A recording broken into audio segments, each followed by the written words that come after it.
So let's actually dive into the nitty-gritty of what's actually holding you back. Now, one of the main reasons is going to be acquisition and offer related roadblocks. So let's say, for an example, you are a smaller brand. I'm not going to know exactly what your numbers are, but if you are on the lower scale of that, maybe you're on 5, 10K per month, a lot of brands might not be using paid ads. So they're relying on organic traffic methods, maybe influencers, and you can't acquire new customers at scale without actually using paid ads. Paid ads are one of the fastest, most predictable ways to drive actual scalable growth. And if you're not running paid ads, you're losing a lot of money on the table. So the next thing is actually a weak offer and low unit economics. So AOV and LTV, scaling actually stalls if your product offer isn't profitable enough per customer. If you're barely breaking even or losing on a £40 order and you can't afford to actually scale ads, you need to refine your offer, your pricing, and your positioning. Because let's face it, if you have weak unit economics, you're just not going to be able to scale if the margins aren't there. You need at least a good gross margin of 65% plus. We always try and aim for like a 70% gross margin. But if your CAC is so high that you're spending so much money trying to acquire these customers, but you're ultimately not profitable, then you're just not going to be able to scale.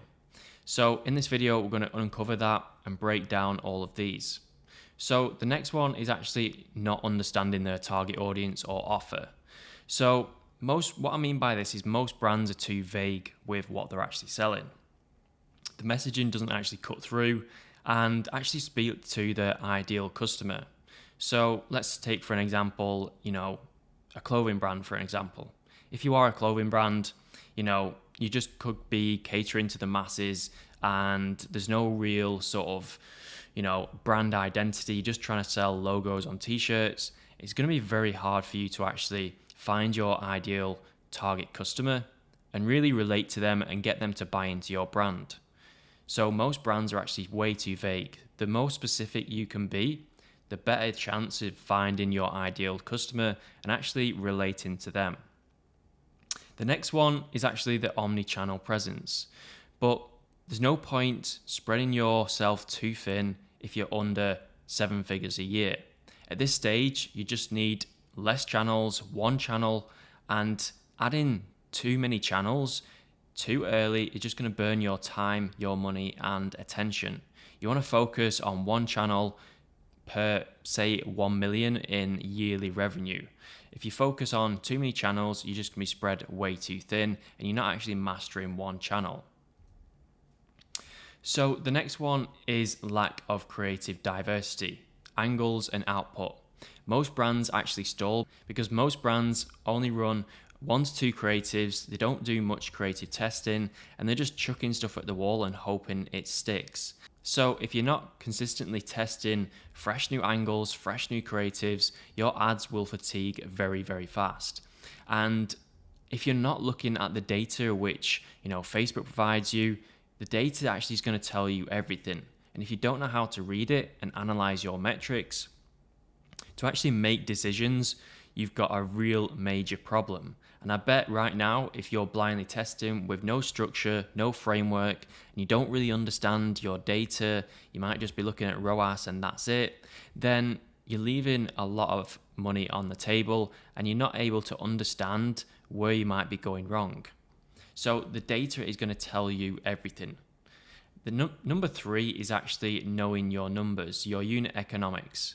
So knowing your numbers is so vital before you actually start spending money on ads.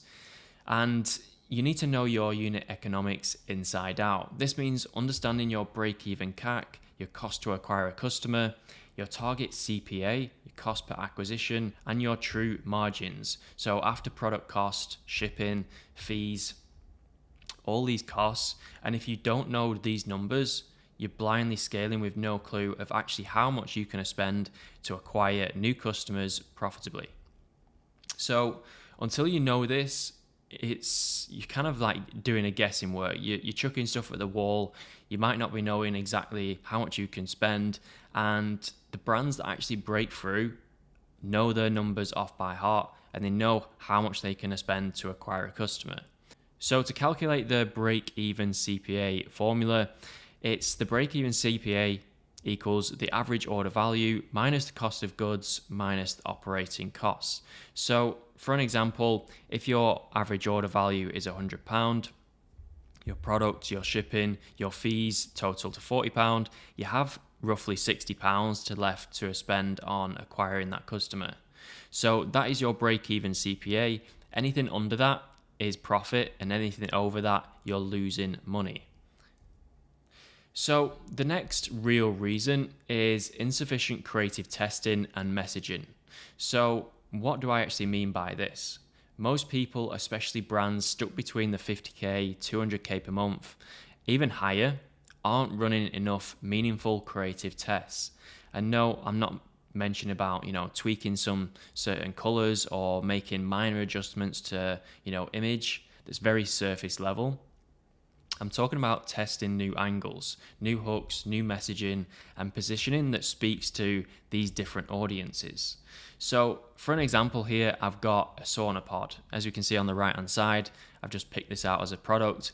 And if your ads are targeting people, say for an example, your brand is running for this sauna pod and it's targeting people who are into recovery, and that is your sort of core audience. But your messaging doesn't actually change from this.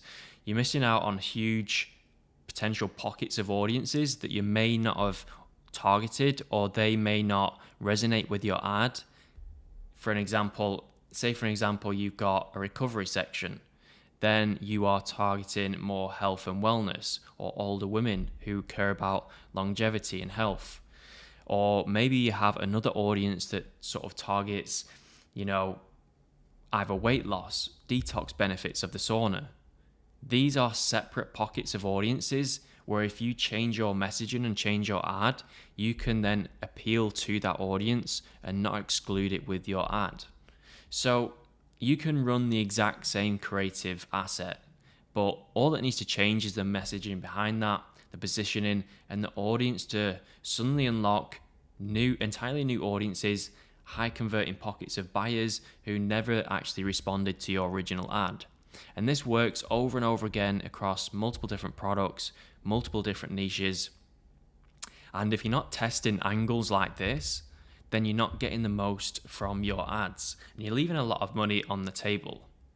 Now, the next one is looking at your data. Your data will tell you everything that you need to know.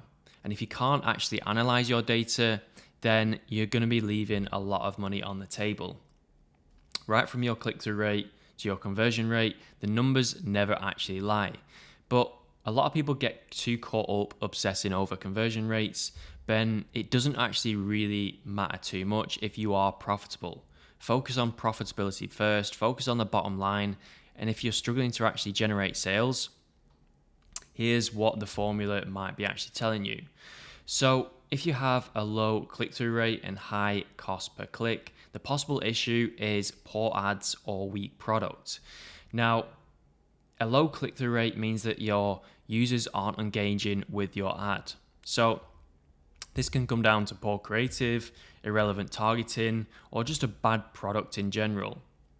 The audience isn't interested in it, and that is causing you to have low click-through rates and high cost per clicks. And if you're having this, it suggests that your ad is underperforming and you're paying more for each click. So the solution for this is to improve your ad creative and focus on the hook and are grabbing attention within the first 3 seconds. And we measure this by the thumb start ratio. So make sure your product actually resonates with your target audience. If not, there's going to be some explanation of why they're not converting. There may be something down to the offer, the product positioning, or something on your website that's making them not wanting to buy. So run structured A/B tests with different creatives, different hooks and angles to see what actually converts. So the other possible scenario is that you're getting high click-through rates and low cost per clicks. So the possible issue could be down to your website, could be down to the pricing, product issues, or just general confusion about the differences between the ad that they clicked on and the website that they're actually going to. So a high click-through rate means that your ad is working. It's grabbing the attention and driving traffic. But if conversions are still low, the problem is actually happening after the click. This usually means there's a weak landing page experience, website, slow loading times, unclear offer, poor pricing, or there's some sort of disconnect with the product. You can actually find this if you break down on your Facebook ad columns and actually analyze the differences between the cost per add to cart, the cost per conversion, the cost per initiate checkout, and then the cost per conversion.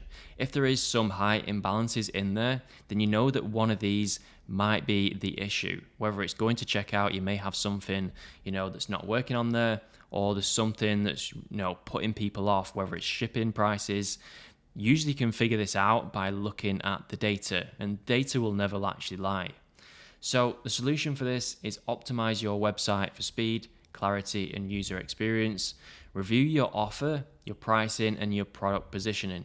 And make sure they actually align with, your audience's expectations and the ad that you're actually running. So if we just go on to the next slide, it's not just about running more ads.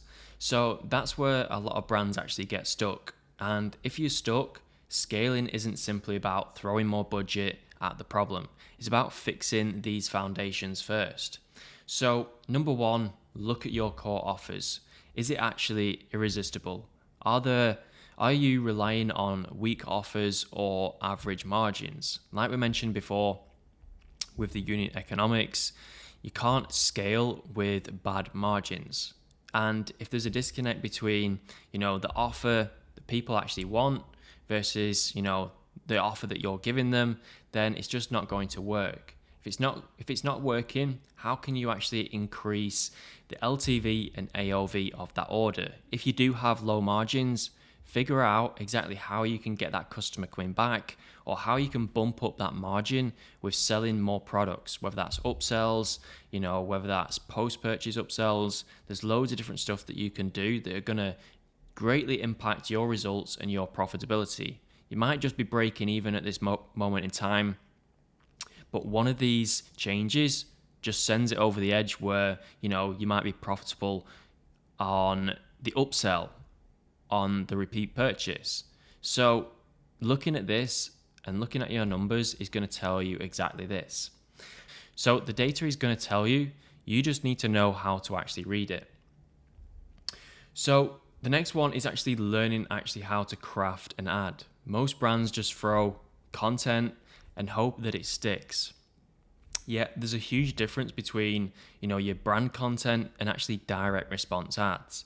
Brand content builds the awareness, it builds the brand, it builds the messaging, whereas direct response ads actually sell the product with clear angles, clear hooks, and clear CTAs to drive actual action. If your creatives blur that line, your ads are never going to scale predictably. So there's a difference between brand content and direct response ads. It doesn't mean that, you'd never run these ads for, brand awareness or anything like that.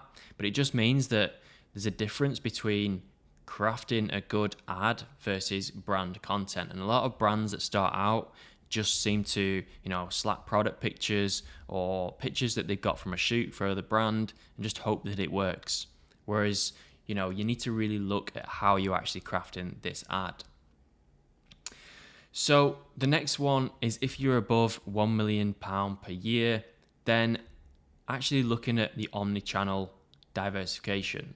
So if Facebook burns out, there's problems with your ad account, do you have backups? And do you have an omni-channel presence?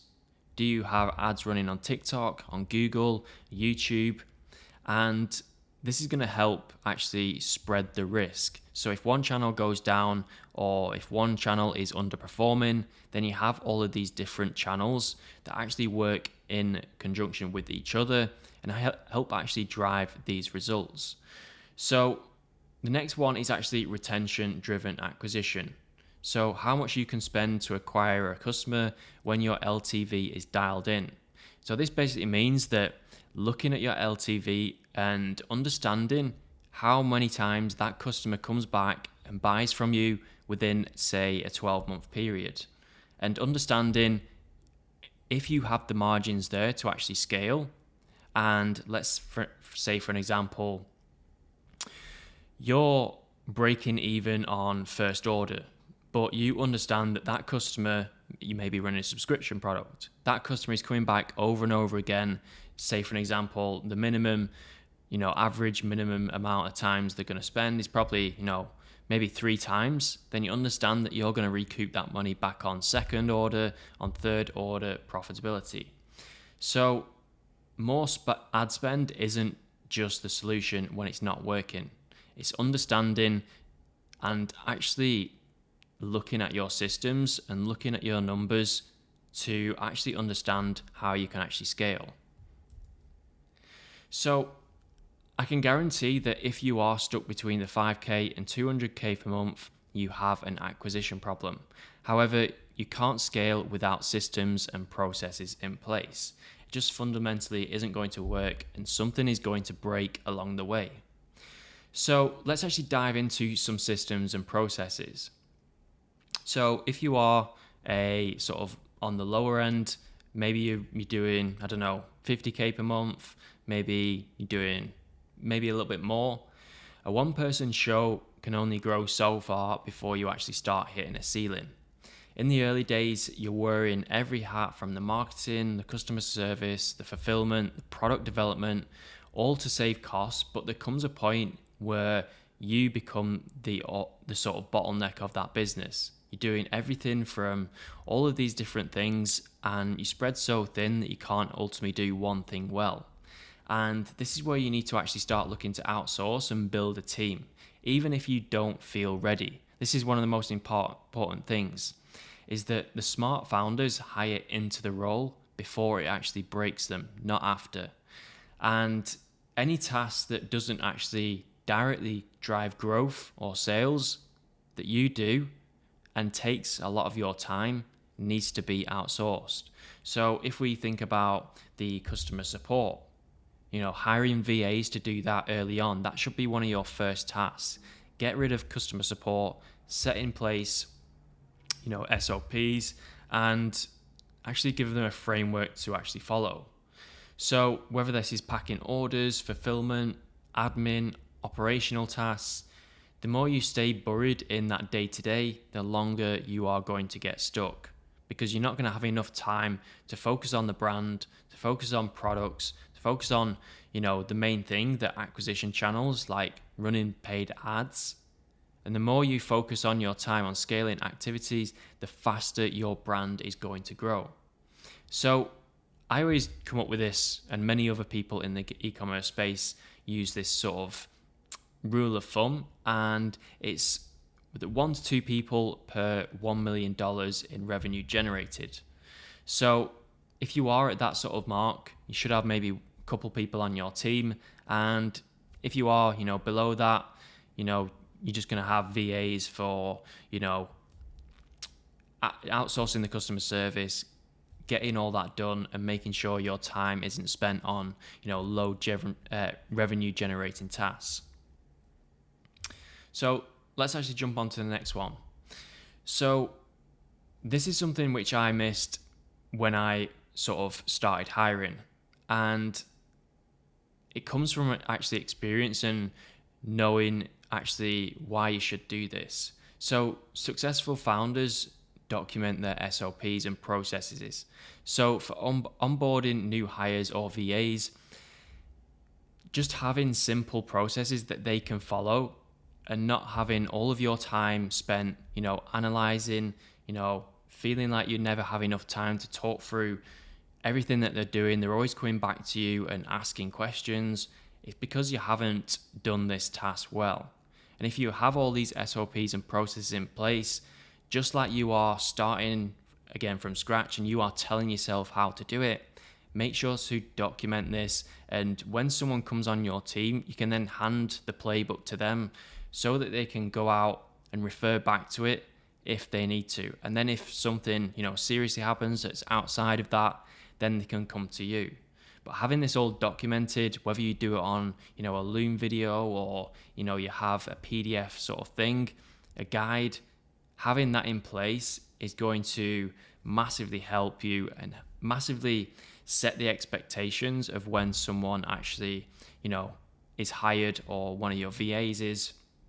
So if you actually find yourself, you never have enough time in the day, you're constantly stuck on low value tasks, instead of actually focusing on growth, you're wearing too many hats in the business, whether that's marketing, fulfillment, customer service, product development, or you're repeating yourself, micromanaging staff and VAs just to get basic tasks done, or you're struggling to switch off because the business cannot run without you.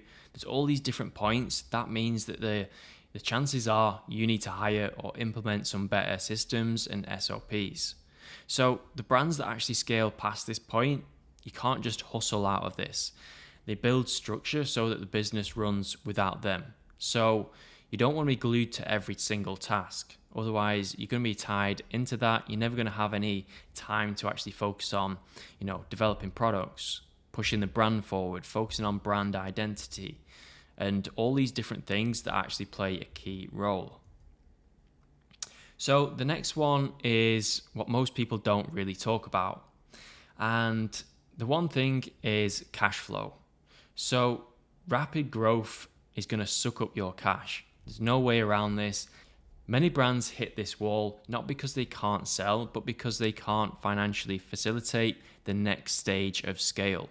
So if you are seeing 100, 200K per month in Shopify sales, it feels exciting, it feels like growth, the numbers are climbing, but the bank balance often tells a different story to this. And one of the biggest misconceptions is that, yes, you can be profitable at scale, but if you're constantly reinvesting in inventory, ad spend, growth, it's not going to show up in your bank balance for a while because you're always investing in, that next level of growth. When you do sell out of stock, you're going to be wanting to order more units than you did last time, and it's never going to actually reflect in that sort of account balance. That's why managing your cash flow, forecasting, and understanding your numbers is so critical if you actually want to scale. So let's actually go on to managing your inventory. So you can't scale without any stock, and your inventory is going to be one of the most common reasons why your brand cannot scale. And if there is demand there and you can't fulfill that demand, there's no point running more ads or anything because the main core thing is going to be out of stock, and that is your product. So one of the main things that I want to get onto is the 80-20 rule. And 80% of your revenue is likely coming from 20% of your products, your hero sort of items. And not many people look at the data on this. In Shopify, you're going to be able to see breakdowns of this and really understanding where your products are selling the best, and actually using this data for future stock orders with your manufacturers, and not just guessing it based upon items that you think might sell.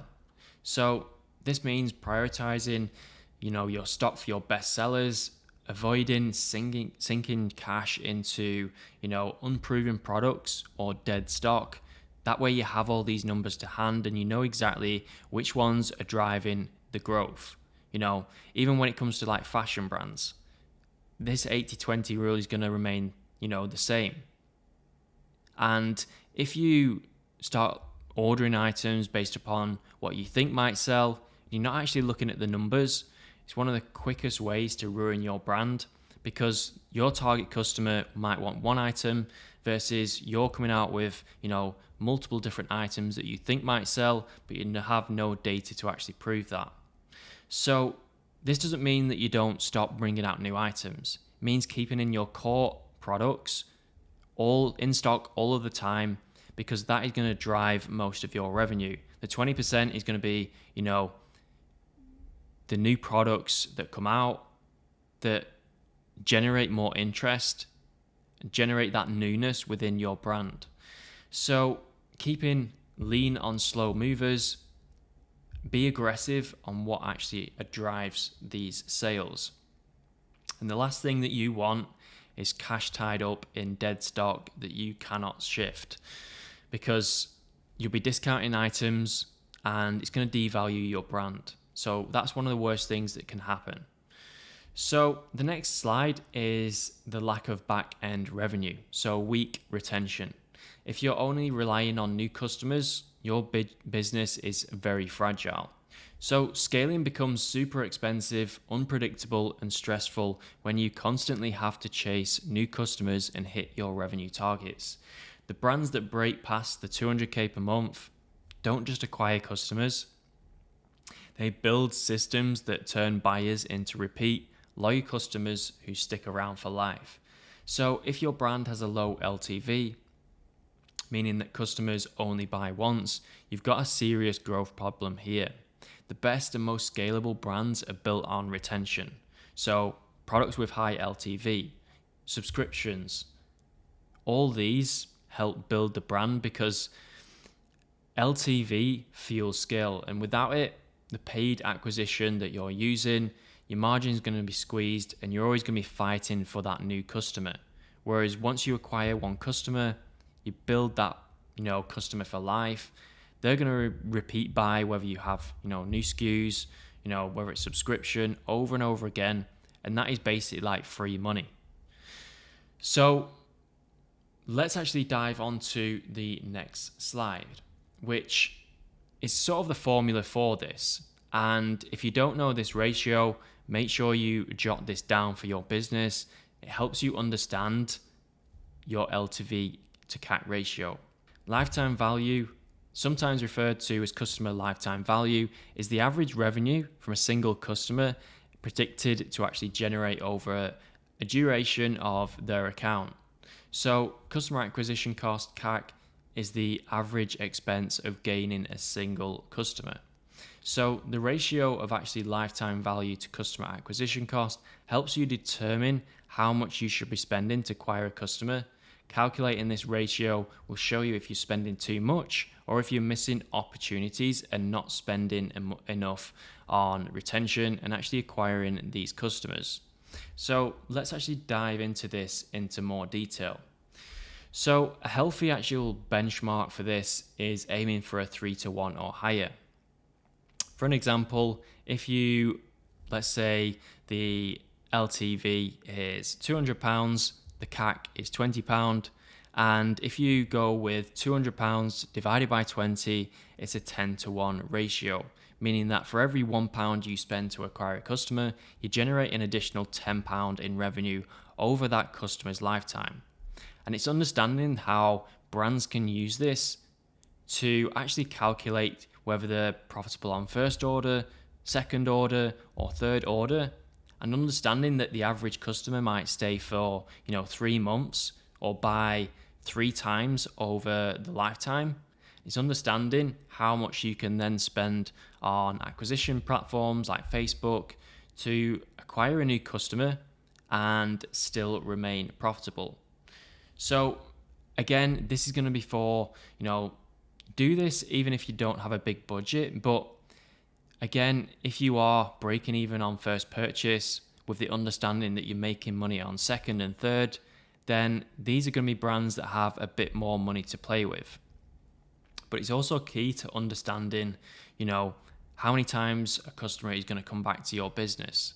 Because one of the main things is repurchase rate. And if you can spend to acquire a customer once and they come back over and over and over again, 10 times over, you have a very good business. So the next one is actually inventory management tips. So number 1, forecasting demand. Look at your sales data, the seasonality and upcoming campaigns, especially for Q4. So if you have previous sales data, make sure to go back on this data within Shopify, within your analytics, and look at what products are best selling, how much actual revenue you generated, which were the core products that actually drove that revenue, and figure out this for your stock and upcoming campaigns for Black Friday and Q4. Q4 is one of the biggest all-round seasons for Ecom. So nailing this data and actually forecasting based on this data is going to allow you and set you up for, not running out of stock, for making sure that there's enough demand for that product and not overstocking on bad products that are not going to move, and then you're going to ultimately have to discount those products. So the next one is actually backup suppliers. Never actually rely on one source. Whether you have delays, quality issues, this is just going to kill your momentum. And having one supplier means that all your eggs are in one basket. If something happens, then you are out of business. So make sure to actually have a buffer of stock. So especially in Q4, it's better to hold some excess stock rather than actually lose sales. But again, not on the non-best sellers. Make sure to actually have a look. The 80-20 rule again, go back and actually figure out where the best sellers are and actually hold more excess stock of that product. So the next one you can actually do, but be cautious with this, is the pre-order and pre-sale method. We used to do this a lot with Pareil, and it was a great way to actually get cash back quicker than the actual time frame of the manufacturing, the shipping. We actually cut that lead time by a month or two, and that is a great sort of way of actually pulling cash back in and actually predicting the demand with these actual pre-order products. So make sure to actually always look at cash flow first. Inventory ties up cash, so never actually buy beyond what your finances or sales forecast data justifies. The worst place to be, again, is excess cash tied up in inventory. It's so hard to sell, and you don't want to discount it and devalue your brand. So we just come on to the next stage, which is you are probably one of the biggest bottlenecks within your own business. And most founders, including myself, subconsciously set mental ceilings even without actually realizing it. So if you've managed to hit, let's say for an example, it's 10K days, and those 10K days are, something which you've always set a goal on, you've dreamt to get towards, but then it feels like success to you because you never actually thought you'd actually subconsciously get there. So sometimes you'd actually do unconscious things to actually keep you there. So you stop pushing for actual growth, you avoid the risks of which you actually got to get you to that place. You get too comfortable and you resist doing the uncomfortable things that actually drive growth, whether that's hiring, key hires, whether that's spending more on ads, whether that's, improving the business overall. And comfort zones in business are very, very dangerous. They trick you into thinking you're growing when in reality you are stuck. And the truth is, if you're stuck at 50K, 100K, 200K per month, and you cannot pass that ceiling, your beliefs about money, scale, and what is possible might be the biggest bottleneck in driving you forwards. You may have a fantastic business, but you as the person who's leading the ship may have some limiting beliefs about this. And I actually ran into this with my brands. We reached a certain threshold where, you'd hit, it was a good month, but it was a good month for me. And I sort of started to look and hit like a ceiling. And you'd sort of get to this place and you'd lay off the gas a little bit. And you never seem to actually surpass that ceiling. So if you're between this mark, just make sure you recognize it and make sure you're doing the things that what actually got you to that place and you continue doing them. So I just want to say, if you found this valuable and if you are serious at breaking past the 5K to 200 month mark, I'm opening up a few direct spots to work with myself one-to-one to help you scale your own business. And there are only a few spots because you're working directly with myself. If this is something that you're interested in and you found value with this video, make sure to hit the apply button below, and I hope to actually work with yourself. There's going to be a few questions that I ask you to actually pre-qualify you, because we don't just work with anyone. So go ahead, make sure to apply down below, and I look forward to working with you